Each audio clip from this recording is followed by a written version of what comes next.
여러분 안녕하십니까? 4월 18일 화요일 뉴스데이입니다. 공식 선거운동 이틀째, 이제는 후보들이 어떤 공약으로 우리 사회 문제들을 해결할지 점검할 때입니다. 문재인 후보는 10조 일자리 추경 예산 편성을, 홍준표 후보는 골목 상권 보호를 내세웠습니다. 안철수 후보는 미래 먹거리 창조와 중소기업 지원을, 유승민 후보는 새로운 보수를 강조했습니다. 현재근 기자입니다.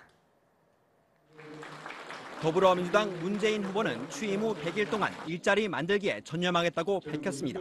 첫째도 일자리 대통령, 둘째도 일자리 대통령이 되겠다는 약속 반드시 지키겠습니다. 자유한국당 홍준표 후보는 서민과 골목상인이 살아야 나라가 산다며 청국장과 두부 등의 업종에 대기업이 진출하지 못하도록 막겠다고 밝혔습니다. 대형마트에는 손님이 넘쳐나고 전통시장에는 발길이 줄어드는 시장 환경의 불균형을 홍준표가 한번 끊어보겠습니다. 국민의당 안철수 후보는 일자리는 민간이 만드는 것임을 거듭 강조하며 중소기업 지원에 힘을 쏟겠다고 말했습니다. 중소기업이 중견기업을 넘어 대기업으로 발전할 때 가장 좋은 양질의 많은 일자리가 생겨날 수 있습니다.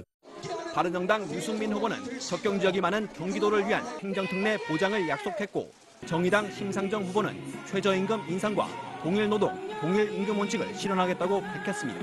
MBC 뉴스 현정입니다.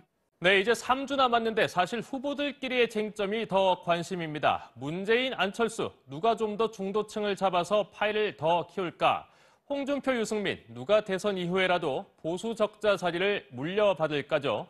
이를 염두에 둔 서로의 신경전 어제도 치열했습니다. 조영익 기자입니다.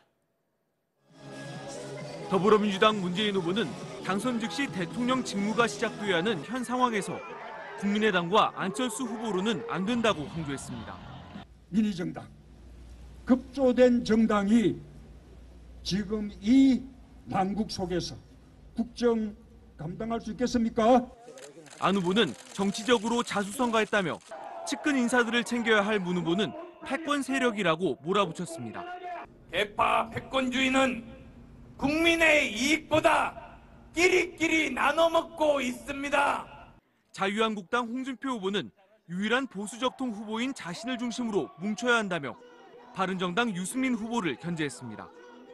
이 3대1 구도에서 보수 우파들이 단결만 하면 이번 선거 무조건 이깁니다. 당내에서까지 후보 사퇴론이 제기된 유 후보는 부당하고 반민주적인 목소리에 개의치 않겠다며 완주 의지를 굽히지 않았습니다. MBC 뉴스 조영익입니다.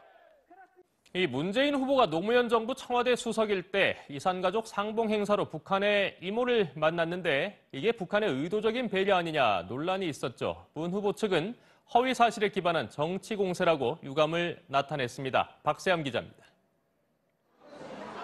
지난 2004년 7월 금강산의 이산가족 상봉장에서 문재인 당시 청와대 수석이 노모와 아들 등 가족과 함께 북한의 막내 이모 강모 씨를 맞이합니다.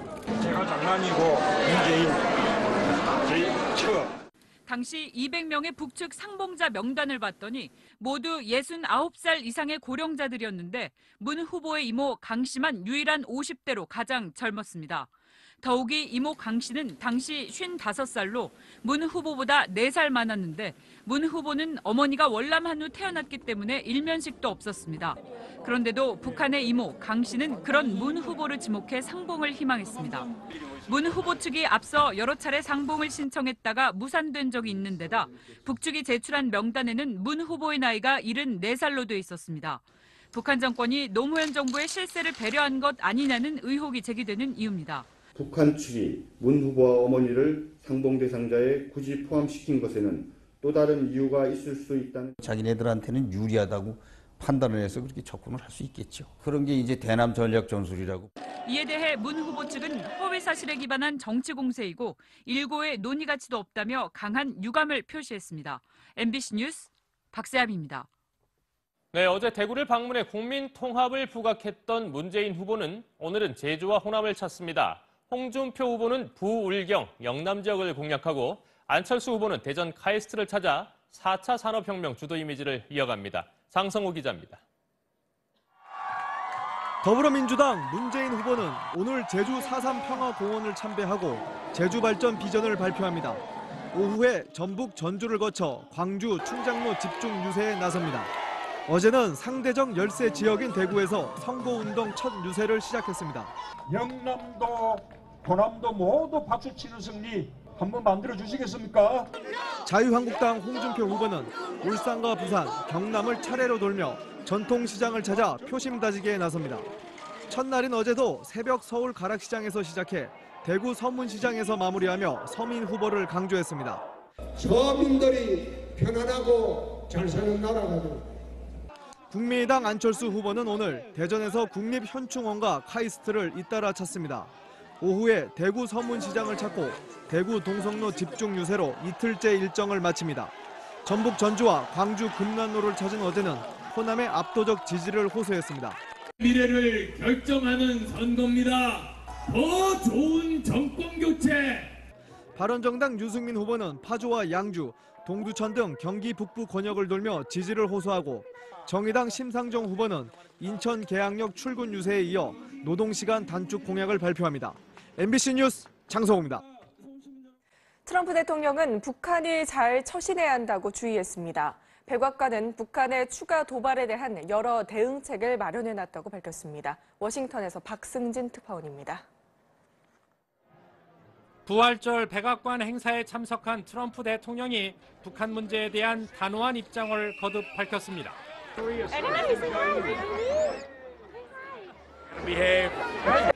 북한의 핵과 미사일 도발을 용납하지 않겠다는 뜻을 다시 밝힌 것으로 해석됐습니다. 앞서 트럼프는 트위터를 통해 미국의 군대는 어느 때보다 강해지고 있다면서 선택의 여지가 없다고 밝혔습니다. 선제 타격 등 군사 조치는 후순이지만 북한의 도발이 선을 넘을 경우 군사력 사용을 배제하지 않겠다는 강한 의지를 내비친 것으로 해석됐습니다. 백악관은 북한이 추가 핵실험이나 탄도미사일 발사 실험을 할 경우에 대비해 트럼프 대통령은 여러 대응책을 준비해 놨다고 밝혔습니다. 트럼프는 또 어떤 레드라인을 긋지 않을 것이며 시리아 때처럼 적절할 때 단호한 행동을 취할 수 있다고 강조했습니다. 이런 가운데 월스트리트 저널은 중국이 겉으로는 북한을 압박하는 듯하지만 실제로는 과거 정책과 달라진 게 없다고 지적했습니다.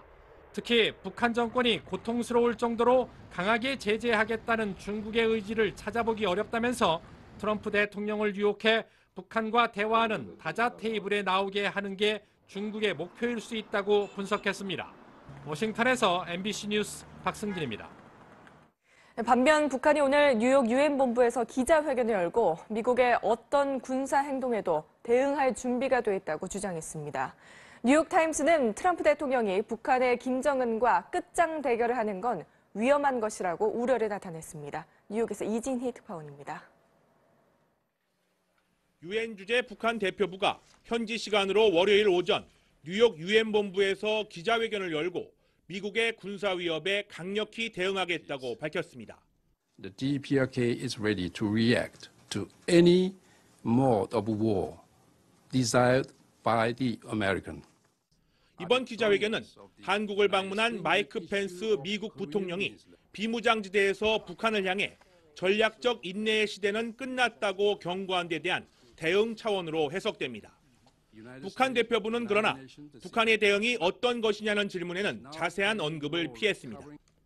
또 북한의 6차 핵실험 가능성에 대해선 필요한 시점에 북한 지도부가 결정을 내릴 것이라고 말했습니다. 한편 뉴욕타임스는 도널드 트럼프 미국 대통령이 정교한 전략 없이 연일 강공 발언으로 북한을 몰아붙이는 게 북한 핵 문제를 더욱 악화시키고 있다고 비판했습니다. 이 신문은 월요일자 사설을 통해 대선 기간 북한 문제를 방치했던 트럼프 대통령이 이제 주의를 기울이고 있으나 도움이 되는 방식이 아니라고 지적했습니다. 또 백악관에는 잘 짜인 대북 전략이 없다며 과신과 엄포를 앞세워 북한의 무자비한 지도자인 김정은과 일종의 끝장 대결을 하는 건 위험한 것이라고 우려했습니다. 뉴욕에서 MBC 뉴스 이진입니다. 한국을 방문 중인 마이크 펜스 미국 부통령이 북한을 향해 트럼프 대통령과 미군의 힘을 시험하지 말라고 강하게 경고했습니다. 2박 3일간의 방한을 마친 펜스 부통령은 오늘 일본으로 출국합니다. 정동욱 기자입니다. 황교안 대통령 권한대행과 면담한 펜스 미 부통령은 한반도 문제를 풀기 위한 모든 옵션은 테이블 위에 있다고 말했습니다. North Korea would do well not to test his resolve or the strength of the armed forces of the United States in this region. 특히 펜스 부통령은 중국이 북한을 적절히 대처하지 못하면 미국과 동맹국이 나설 것이라고 직접 압박했습니다. 또 고고도미사일 방어체계 사드 배치에 따른 중국의 보복 조치는 문제가 있다고 지적했습니다. 이에 대해 황교안 대통령 권한대행은 한반도 상황의 엄중함과 시급성에 인식을 같이 한 뒤 강력한 징벌적 조치를 예고했습니다. 한미 동맹의 발전과 북한의 핵미사일 위협 대처에 대한 미국 신행정부의 확고한 입장을 보여주는 것으로서 펜스 부통령은 2박 3일간의 방한을 마치고 오늘 일본으로 출국해 아베 신조 총리 등과 면담을 갖고 북한의 도발 위협에 맞선 대응 방안을 긴밀히 논의할 예정입니다. MBC 뉴스 정동욱입니다. 박근혜 전 대통령의 뇌물 혐의 액수는 592억 원으로 늘었습니다. 검찰이 롯데, SK 출연금 강요까지 포함해 구속 기소했습니다. 박윤수 기자입니다. 뇌물수수와 직권남용 등의 혐의로 구속됐던 박근혜 전 대통령이 재판에 넘겨졌습니다. 검찰은 최순실 씨와 공모해 대기업들로부터 뇌물을 받고 미르와 K스포츠재단을 통해 774억 원을 출연하도록 강요한 혐의 등 18가지 범죄 사실을 적용해 박 전 대통령을 구속 기소했습니다. 검찰은 박 전 대통령이 삼성과 롯데, SK 등 3개 기업으로부터 총 592억 원을 직접 받거나 제3자가 받도록 한 것으로 판단했습니다. 삼성그룹이 제공하거나 지원을 약속한 433억 원에서 롯데와 SK그룹에 지원을 요구한 159억 원을 더한 것입니다. 이에 따라 K스포츠재단에 70억 원을 추가로 출연했다 돌려받은 롯데그룹 신동빈 회장은 제3자 뇌물공여 혐의로 불구속 기소됐습니다. 검찰은 다만 실제 박 전 대통령이 받은 돈은 없는 만큼 추징을 구형하지는 않을 방침입니다. 검찰은 또 최순실 씨의 국정 개입을 묵인한 직무유기 등 8가지 혐의를 적용해 우병우 전 청와대 민정수석을 불구속 기소했습니다. 박 전 대통령과 우 전 수석까지 기소되면서 검찰의 최순실 게이트 수사도 6개월 만에 마무리됐습니다. 박 전 대통령 재판은 최순실 씨의 재판을 맡고 있는 형사합의 22부 김세윤 부장판사 심리로 다음 달부터 진행됩니다. MBC 뉴스 박윤수입니다. 이렇게 최순실 게이트 수사를 마무리한 검찰이 어제부터 본격적인 대선 관리 체제에 들어갔습니다. 검찰은 이른바 정치판 가짜뉴스를 예의주시하고 있습니다. 김지만 기자입니다. 한 포털 사이트의 속보 형식으로 올라온 글입니다. 반기문 전 유엔 사무총장의 대선 출마가 유엔 결의안을 위반했고 신임 사무총장도 비판했다는 것입니다. 기사의 형식을 취하고 있으나 누가 썼는지 알 수 없는 가짜 뉴스입니다. 모 대선 후보 아버지가 인민군 출신이라거나 현충원에서 천안함 희생 장병 유족이 쫓겨났다는 소문도 가짜 뉴스 때문에 퍼졌습니다. 후보 검증 기간이 짧은 이번 대선 기간은 이 같은 근거 없는 의혹 제기가 많을 것으로 예상됩니다. 지난 대선까지 5년 동안 적발된 온라인 공직선거법 위반 행위는 7천여 건인데 이번 대선을 앞두고는 현재까지만 2만 2천여 건으로 3배를 훌쩍 넘겼습니다. 어제부터 24시간 선거 상황실 가동에 들어간 검찰은 무엇보다 언론 보도를 가장한 가짜 뉴스에 대해서 예외 없이 엄벌하겠다고 밝혔습니다. 또 악의적인 흑색 선전과 여론 조작범은 원칙적으로 구속 수사하고 선거일에 임박한 허위사실 유포 행위는 가중처벌하겠다고 밝혔습니다. MBC 뉴스 김지만입니다. 네, 이런 거 보면 민주국가가 독재국가로 가는 것도 한순간이라는 생각이 듭니다. 21세기 술탄, 황제로 불리는 터키의 에르도안 대통령이 30년 넘게 독재를 이어갈 수 있는 개헌에 성공했습니다. 박상규 특파원입니다. 터키 현지 시간 16일 치러진 국민투표에서 94년간 이어온 의원 내각제를 대통령제로 바꾸는 개헌안이 통과됐습니다. 투표한 유권자 5,060만여 명의 절반을 간신히 넘는 51%가 찬성했습니다. teveccühüyle tarihimizin en önemli yönetim reformunu hayata geçiriyoruz. 야당은 선관위 확인 도장이 없는 100만 표 이상이 유효표 처리됐다며 규탄했습니다. Şu anda kanunsuz bir sürü eylem yapılıyor Evet cephesinin lehine. 14년간 권좌를 지키고 있는 에르도안 대통령은 이번 개헌으로 2034년 80세까지 집권할 수 있는 길을 열었습니다. 의회 해상권에 국가 비상사태를 선포할 수 있고 판검사 인사를 통한 사법권까지 손에 쥐었습니다. 유럽연합은 긴장하고 있습니다. 그리스에 도착한 난민을 터키가 받아들이기로 한 난민 송환협정이 번복될 수 있고 반서방 기조를 앞세워 유럽연합 가입 재검토와 사형제 부활 등이 논의되고 있기 때문입니다. 유럽연합은 터키 국민투표 결과 찬반이 팽팽한 만큼 개헌안 이행 과정에서 국민적 합의가 필요하다고 지적하고 사법부 독립도 반드시 보장돼야 한다고 강조했습니다. 런던에서 MBC 뉴스 박상규입니다. 네, 미국도 사형 집행 놓고는 언제나 논란입니다. 악한 소주가 앞으로 11일 동안 8명의 죄수에 대해 사형을 집행하겠다고 밝혔는데 파장이 큽니다. 반대 시위가 일고 있습니다. LA에서 이주훈 특파원입니다. 미국 악한소주 교정당국은 현지 시간 이번 달 17일부터 27일까지 모두 8명의 죄수를 사형시키겠다고 밝혔습니다. 2005년 이후 12년간 미뤄온 사형 집행을 10여일 동안 집행하겠다는 계획인데 미국 국내는 물론 유럽연합과 국제인권단체의 반발이 이어졌습니다.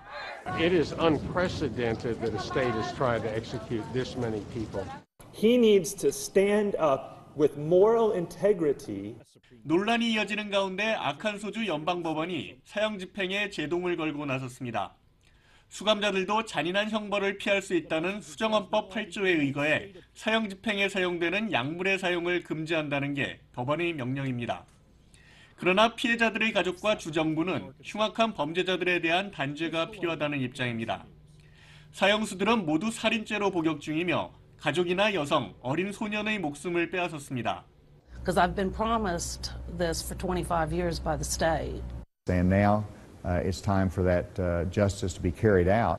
아칸소주 주정부가 연방법원 결정에 대해 항소하겠다는 입장을 밝힌 가운데 인권단체들은 국가 주도의 또 다른 살인 행위라고 맞서고 있어 갈등은 계속될 전망입니다.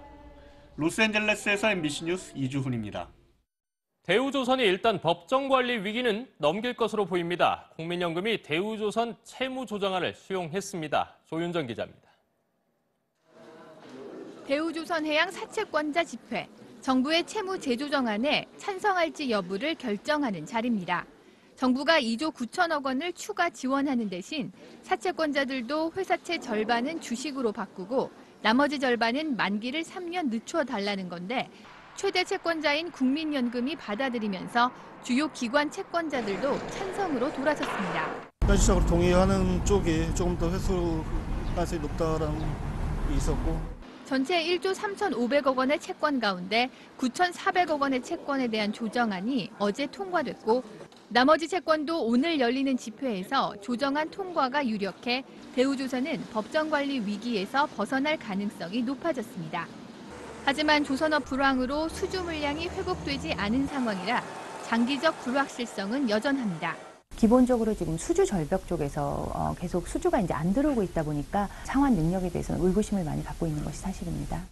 또 그동안 구조조정으로 인력을 줄였기 때문에 시장이 회복되더라도 예전만큼의 실적을 내기는 어려울 거란 전망도 나오고 있습니다. MBC 뉴스 조윤정입니다. 3년 전 지적장애인이 섬에 갇힌 채 수년간 노예처럼 일하다 구출된 염전 노예 사건이 있었습니다. 경찰이 이 같은 사건의 재발을 막기 위해 지적장애인 실종자 수색에 나섰는데요. 나세훈 기자가 동행 취재했습니다. 백길로 2시간, 서해안 낙도입니다. 경찰들이 집집마다 문을 두드립니다. 계세요. 실종된 사람을 찾는 겁니다. 섬 외곽의 염전은 필수 수색 대상. 섬 주민이 아닌 낯선 남성이 일을 하고 있습니다. 자신의 주민등록번호조차 기억하지 못합니다. 가족들과 연락은 오래전 끊겼고 지금은 염전과 양식장을 전전하고 있습니다. 지적 장애가 의심돼 지문과 DNA를 채취합니다. 따로 면담을 시작하자 부모를 찾고 싶다고 말합니다. 텔레비 보고 그래도 여기 가족들 저하고 그런 거 보면 슬프기도 하고 그래도 그냥 엄마 생각도 더 나고 그러죠. 지문 조회 끝에 어렵게 신분을 되찾았지만 기다리던 어머니는 이미 세상을 떠난 뒤였습니다. 주변에 관심이 집중되는 18세 미만 아동의 실종 신고는 크게 줄어 지난해 2만 건 아래로 떨어졌습니다. 반면 지적장애인과 치매 환자의 실종 신고는 꾸준히 늘고 있습니다. 인적 사항을 기억하지 못해 장기 실종자로 남기 쉽습니다. 또 의사 표현 능력이 없기 때문에 누구한테 본인이 직접 나서서 먼저 도움을 요청하기가 쉽지가 않습니다. 그래서 경찰관들이 일일이 찾아다니면서 이렇게 묻고 면담하고. 실종자가 있을 것으로 추정되는 염전과 양식장 등 취약시설은 전국에 15,000여 곳. 아직 지적장애인 등 934명이 가족들에게 돌아가지 못하고 있습니다. MBC 뉴스 나세웅입니다.